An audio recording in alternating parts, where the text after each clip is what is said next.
Is your iPhone signal weak, dropped calls, slow data, or no service?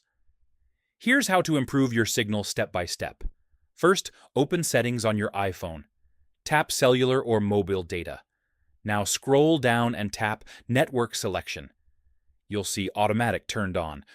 Turn Automatic off. Your iPhone will temporarily disconnect and start searching for available carriers.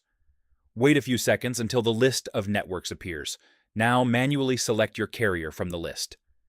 After selecting it, the signal bars may look the same at first, but we're not done yet. Now, open Control Center.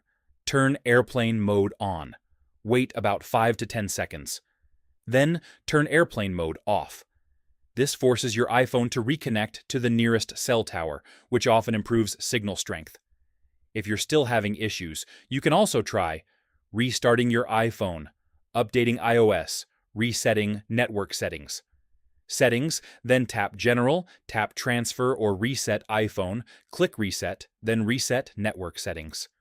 And that's it. Try this and see if your signal improves. If this helped, like the video and subscribe for more iPhone fixes.